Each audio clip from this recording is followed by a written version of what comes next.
You might be shocked when you find out who's been looking at your Facebook profile. Should have seen it coming. Hi, and welcome to Planet Juju. I have here one Mr. Robert Bull, who is collaborating with me and kindly allowing me to share his profile to show you how I investigate Facebook scammers, and specifically people who ask to join Facebook groups. Robert is a member of one of my groups and also is an admin of another local group. So because Robert is not a friend on Facebook, all I can see is his public profile. And I can see that Robert has a local background picture and a profile picture, and that was put on in May 2020 at 5:40 in the morning, so I can see Robert's an early riser. But because that picture's from May 2020, I know that Robert's had his profile for quite a long time, so that's a good start. Scammers often create multiple profiles which are very new, so if you see a new one, that could be a red flag. Also, this picture here is from January 2021, so it's another good sign that Robert's profile is at least 2 years old. Now, if you're in Windows and you have a look up here in the URL, you get the person's ID, and quite often this can be a name, and if that name matches up with a person, that's a good sign, but often these days it's just a number. Also, if the names don't match, it could be that the person has taken over somebody else's profile or account, or they're impersonating somebody else.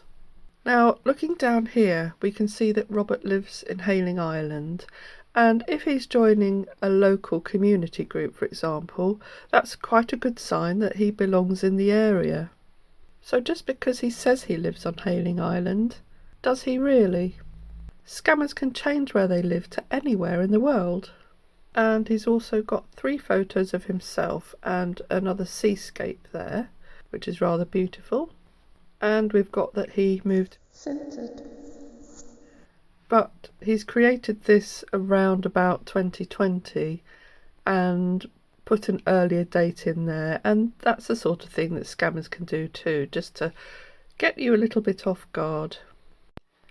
Now, if you go into the About section, you can find that if people haven't locked down their profile too much, other things about them. We can see again that he lives in Hayling. No other links particularly. We haven't got any videos. We've got some check-ins. One at Langstone Harbour in 2020.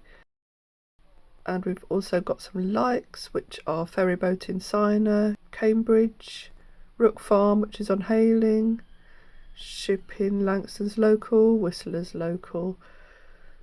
So quite a few likes there, and a review is given of another lady on Hayling Island. Now, Robert still could be a scammer at this stage, because there's not an awful lot that I can see, and he could have just taken these pictures off another person's profile or somewhere else and just put these local pictures up. So sometimes it's useful to do a reverse search on these pictures, and if you're on a PC you can right click. I'm in Google Chrome at the moment, but it also works on Microsoft Edge, that you can search the image and do a reverse search. It may not find something, but sometimes if there's a good iconic landmark, it'll definitely get it. I wouldn't expect it would see an awful lot on this one. Nothing that's particularly obvious there, no consensus of opinion. Sometimes if a scammer has stolen a profile, you can find them by using Google Lens, but it's not very good at recognising normal people who aren't famous. Hasn't found anything. The next thing that I do, if I'm still not certain, then I'll go into the posts, because as you can see, everything that's public here, if they also make a comment on it or react, that will also be public. So we've got 3 comments and some reactions.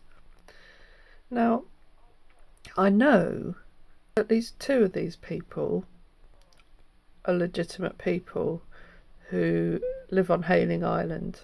So I wouldn't actually go in any further than that if I was checking somebody. But if I'm still feeling a little bit suspicious, I'd look at absolutely everything. And just coming down here, I've found this from Lamb, Janet, Anna. Robert, how are you? Facebook stuck up on my phone, and it's attached your profile as a suggested friend lives nearby me. Seems your profile look familiar to me, sad face. I would like if you could give a chance to talk chat better on Messenger. Please kindly send a friendly request. Well, this doesn't sound like somebody whose first language is English, or they might not be very literate. But it doesn't really sound like something that somebody would say in English. So I'm going to have a look at Lamb, Janet, Anna. And we've got a couple of pictures of Lamb, Janet, Anna here. They're probably stolen pictures. Not quite sure what that's intended to be, but it looks like she was probably wearing an engagement ring or something at some point, and it's been photoshopped out here badly. Can you see that little area there? Looks a bit photoshoppy, doesn't it?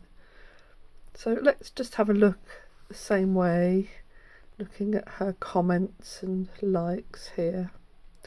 And we've got a few people here who may or may not be scammers. But if there are several scammer looking profiles that she's friends with, you can bet your bottom dollar she's going to be a scammer. And let's have a look at William Morrison here. William Morrison's got two nice profile pictures, one when he's a bit younger here. William Morrison certainly has an awful lot of African based likes and artists he follows, doesn't he? Would you say that's quite unusual? So let's just reverse search him. See who you are, William Morrison. So, William Morrison's picture belongs to none other than vegan doctor Dr. Garth Davis, who's a television personality and bariatric surgeon and author. I think Mr. William Morrison might be a scammer, don't you? If you do a search on Lamb, Janet, Anna here, you can see a lot of the groups that she's joined as a profile. And we've got Pentecostal Church, Paranormal Society, and then she's got into lots of 1970s, good old days, ultimate 70s, we're going to rock and roll, public groups, music groups. And if you notice, they're all based around the older generation and the types of music that the older generation would like. And also looking at the paranormal groups, she might get some people who may be vulnerable to suggestion or manipulation a little bit more.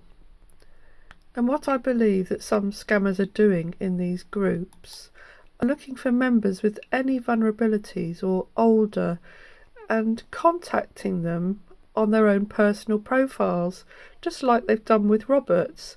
And this way they go under the radar a little bit because they're not commenting in a scam way in the group, where an admin of the group can see it and boot them. Also, if you're looking at somebody who's trying to join a group, you can also see the other groups that they're in, or at least some of them. And this is also a good sign as to whether other admins have allowed them into their groups. Of course, you must be aware that a lot of admins also don't really know how to investigate for scammers and do let scammers in. Well, I hope you found that useful. If you do get time, it is worth investigating any scammers that you come across and going down any rabbit holes, because you never know what you'll find, and you do get experience. There are certain patterns that you begin to recognise, In other words, develop your scamming sense. Thanks for watching, and I hope to see you again soon. I swear on my grave I won't be fooled again.